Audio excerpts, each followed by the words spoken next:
Hey, what's up YouTube? Back today with some more CNC parts I've got some parts from ChaoticLabs. These are the XY tensioners, okay? These are gonna replace the original tensioners in the Voron 2.4. They're all printed. These right here are CNC machined parts, okay? They're a lot stronger than these. Now there is a couple different mods like the Rama's idlers. I've actually used them in most of the machines you see behind me, or the Cleese beefy idlers. Those are even better, they're a lot stronger.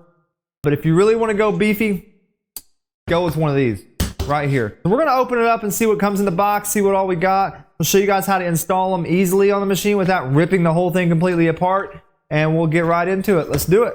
Here we have a brand new box of XY tensioners from ChaoticLabs that they sent us. Thank you, by the way, for that. So these are CNC version of the XY tensioners for your Voron 2.4. We're going to check them out here. They've got a couple stickers they always include, which is nice. And they're packaged very well, cut out on the foam here for each one. One thing I will say is to verify you do have mirrored versions of these, that they're opposite versions, that you don't have two of the same part. One of these will be a little smaller than the other side. You can check that. As you can see here, these are in fact the correct ones we need. This right here is another nice thing. They already include the bearing on it. You don't have to go and purchase another bearing, or I mean, if you already have one made, you would already have the bearing. This is nice. You can adjust it by just using your finger here. You can adjust your tension tighter or loose. Very handy. It comes with some screws here. These screws it comes with, you will need to know on these. These are a little bit shorter than your other ones and easy to mix up if you already have the same colors. So these are 14 millimeters, these screws, and these will be for the 4 top mounts here. One here and here basically on the top side. Since they are 14 millimeters instead of 16, just be careful not to mix them up with your other ones. It's due to this being thinner than your regular parts. So currently at the time of me recording this, these are right now on sale for $54.68. They're regularly selling for $61.82. So you might want to go grab you a set of them if you would like these, but now would be a good time to get them. I'll put a link in the description for all this information. You can go check that out. So these are already fully assembled, but they could come apart, it appears here. But they feel really nice. They're very, very solid. Like the looks of them. So let's go ahead and bring the machine over here and we'll see if we can get these things put in. We'll have to take the other ones out, and I'm going to show you the method to do that without tearing anything up. So I'm going to slide them back in here for now, and let's get to it. So my setup here has the Rama idlers. Yours may have the original ones, which it pretty much works the same, a little bit of different stuff going on there, but basically the same. You're going to loosen the tension off your idlers here. If you have the stock Voron one, it's just going to be the 1 screw, not the 2. Now I'm going to take these all the way out. These will have a bolt down at the bottom,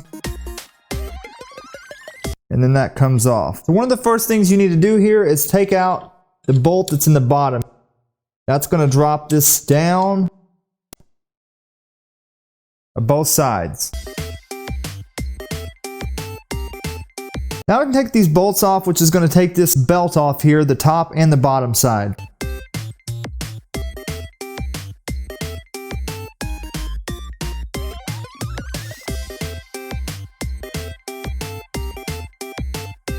Now we do the same thing to the other side.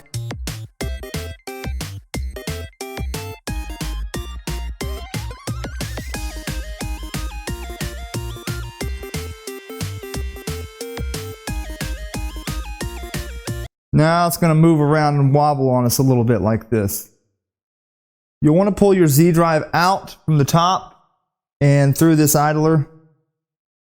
So this will somewhat vary on your setup, but since I have the stealth burner, there is another way to mount this on, but the easiest way for me to show you guys is going to be to take the belt off from here.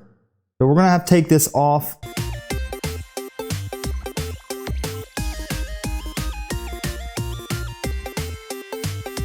And I'm just going to drop this down a little bit. I'm going to unbolt these 2 bolts right here in my Clockwork 2. And that will pretty much get most of the things out of my way. I just like to leave it setting to the side This has Voron Tap on it, as you can see. We're going to loosen these 4 bolts.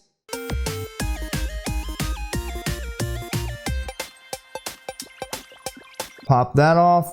And now most of this stuff can sit out of the way. Now we're down to our belts. We're going to remove these tension blocks here.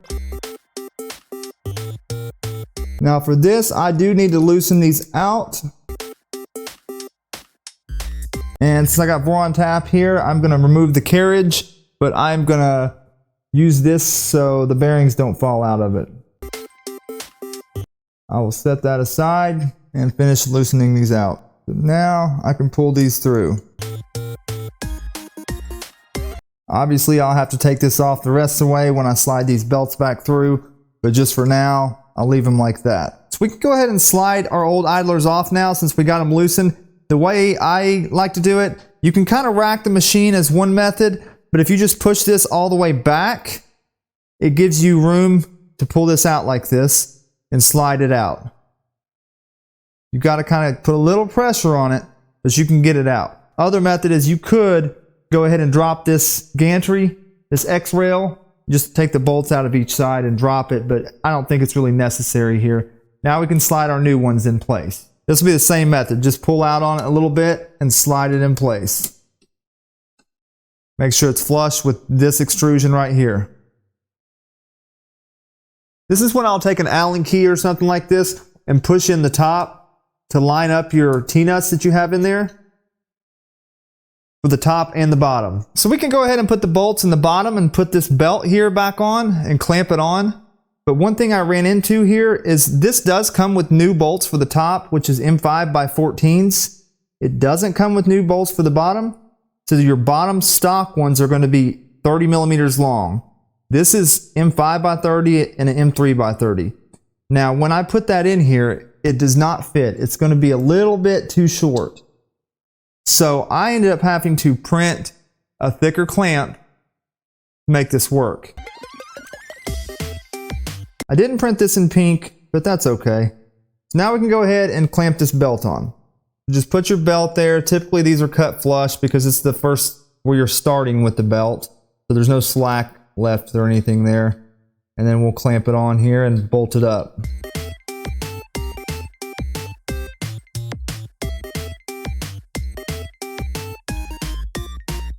I usually would loosen this out just a little bit just so I can push the belt in. Basically right back where it was.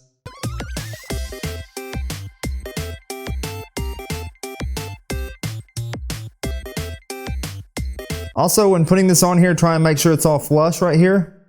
So now we can take our M5 bolt here and put it up through the bottom and tighten that up.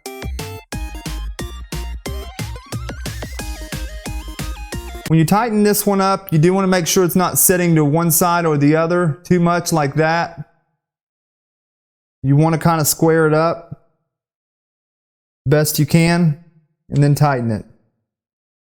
And if you have GE5Cs bearings here, obviously yours is going to be different. You'll know how to put those back on. Don't go too tight right here. It just needs to be tight enough to hold it. Now let's do the same thing on the other side.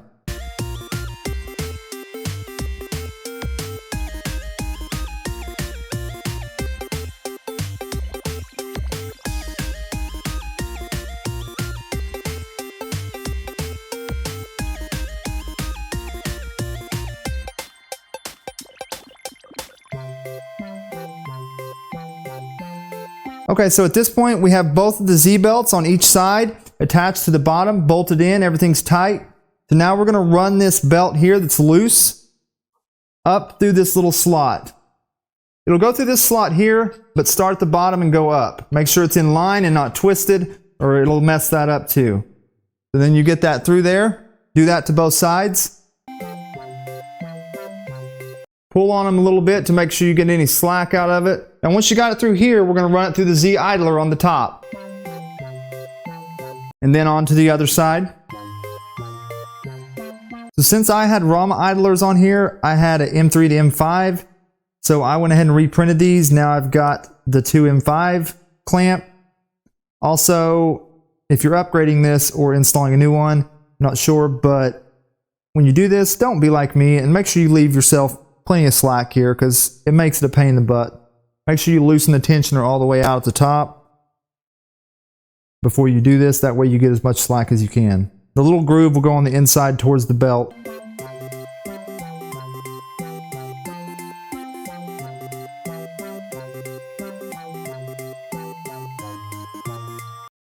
And we'll do the same thing to the other side here.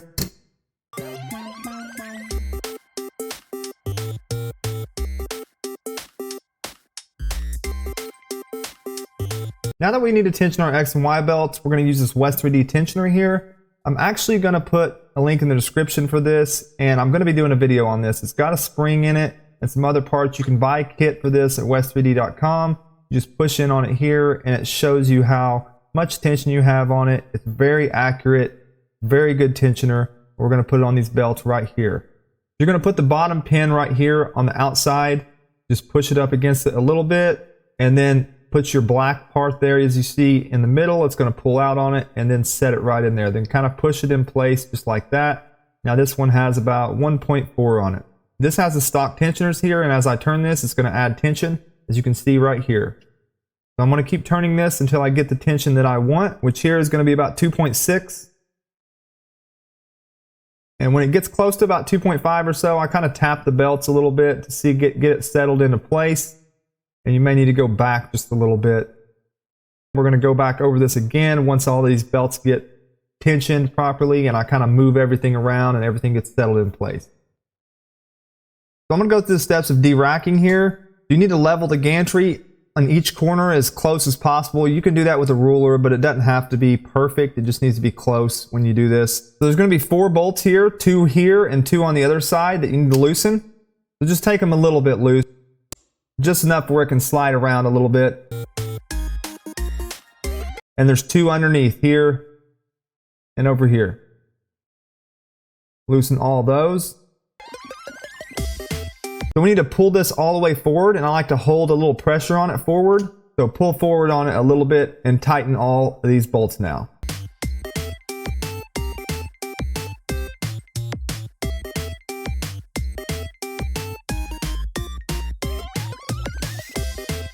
I'm very briefly going to go over the belt routing on how this needs to be done, since most of these are going to be already routed, but we're going to go over it just a little bit. So back here, you want to make sure it goes through your pulley. These pulleys are opposite. On the 2.4, the left side is the B drive, the right side is the A drive. So we're going to pull this through. Loop it around this pulley right here to bring it towards the tool head. Try to keep everything straight, and we'll leave that hanging because this belt is going to the A drive on the right hand side. Now this one here is going to be our belt that goes to our B drive tensioner, the left one, and it's going to go straight through, so just pull it through here.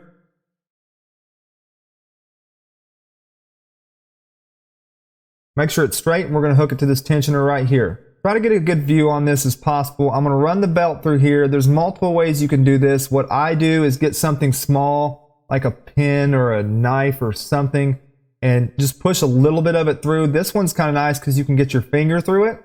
The other ones you couldn't do that. Put your pin on the teeth and just kind of roll it through. Now we need to route it around this pulley here, which that one's easy enough. This is the back of our B drive. I kind of wanted to cover this a little bit. This top belt here goes straight over to the A drive, but the bottom one sometimes it gets looped over the plastic part. So be careful when routing these that you don't do that. We see that very often when troubleshooting. People run the belts around there. So just make sure your belt is around a pulley. Anytime it turns or changes direction, it needs to be touching a pulley. If it goes and hits a piece of plastic, you know you're not routed right. We're going to do it the same method on the A drive. Just kind of run it around there. Use something small. Use your finger to get in there to get it routed around that pulley. Once we have our belts routed and they're kind of laying there loose, let's make sure that you have all the tension off of these. So push them all the way forward on each side. So since I have Voron Tap on here, I'm going to go ahead and loosen these off so we can get these belts behind here easier. These belts are going to go through the holes and kind of wrap around and has a little clamp on it, but yours may be set up different.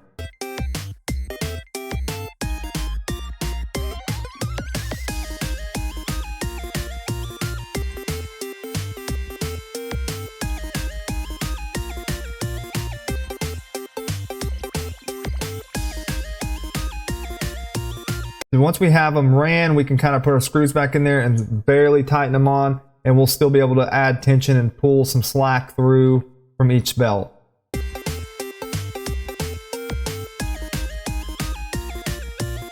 Never want to pull one side more than the other when doing this. It's actually recommended to run one belt all the way through. Once you have it routed, pull it back out, and then cut your other belt to the exact same length.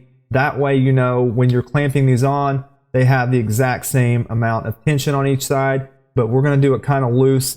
I'll show you a way around it to make sure you're not racking your machine by the belt tension. So I'll go ahead and put the belt clamp on the left side, and then I'm going to go back through and kind of make sure it's through all the pulleys. It's not jumped off a pulley somewhere, and make sure everything's routed how it should be before I kind of pull the slack out and put the clamp on the right side. Once you have the slack out of each belt and you think you got it about even, you can pull the X-rail all the way forward, and you can kind of feel where it hits the tensioner on each side. If there's a gap in one side that's not on the other, you know you've pulled one side too much. But we're going to go over that more in detail in a moment. Before we put our tension meter on here and actually start adjusting these, I'm going to add a little bit of tension to each side. The main key in doing this is add the same tension on each side. So I'm going to go through and add just a little bit of tension here, and then I'm going to go to the other side. I'm going to add the same amount I added over there as I did here. I'm going to do that one more time. This is where we want to measure 150 millimeters from pulley to pulley. I'm going to get my caliper out, or you can get a ruler or whatever. Open this up to 150. I'm going to lock it in place where it doesn't move. Put it about at the center of your tensioner pulley to the center of your idler pulley. That should be close to 150 millimeters. Now we can get our tension meter out and see where we're at. We're going to use this the same way we did on the Z, except the number is going to be a little bit different. Here we're going to tension it to 2. So put it on the same way, just like this. And since it's kind of loose, we're going to kind of have to hold it in place. Right now we're at about 0.8 or so. So what we're going to do is add a little bit of tension to this side here. And then we're going to go to the other side, and I'm going to add the same amount of tension. And you'll see when I tension the other side, it moves as well. So now we're going to go back over here. And we're going to add just a small amount of tension again. And back to the other side. And just do that back and forth. Just very slight adjustments until you get it right where you want it.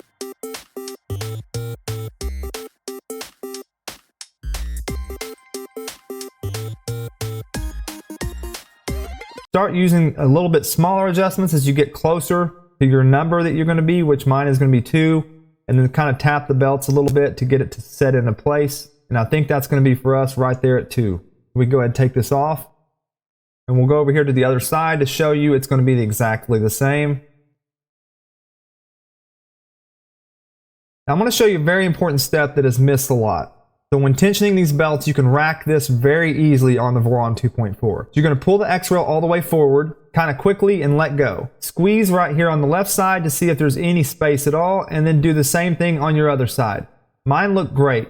There's no gap in between one side more than the other or anything like that. So now I'm going to show you what a belt rack machine is going to do. So I'm going to tighten this tension up on this side a little bit by about 2 turns.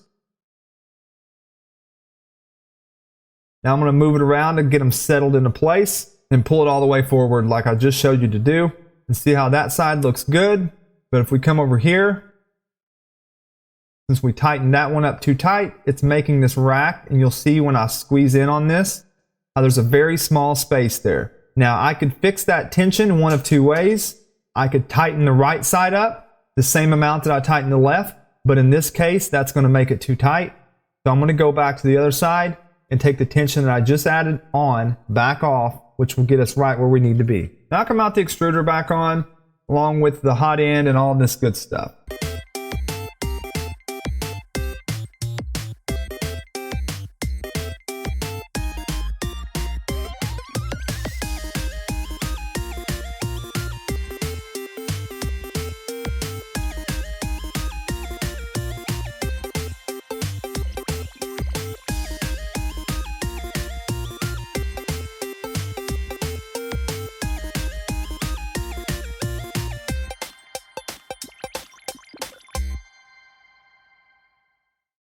And that, ladies and gentlemen, is how we put CNC parts on this pink machine.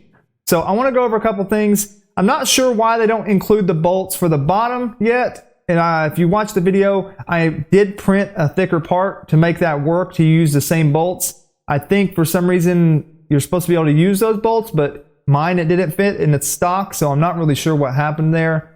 So it includes the top two M5x14s, but the bottom bolts would need to be like 28 millimeters long, which is kind of a strange size. So I would think they would include the bottom ones instead. I'm not really sure what happened with that yet though. So I am going to include that file in the description. If you need it, it's there for you as well.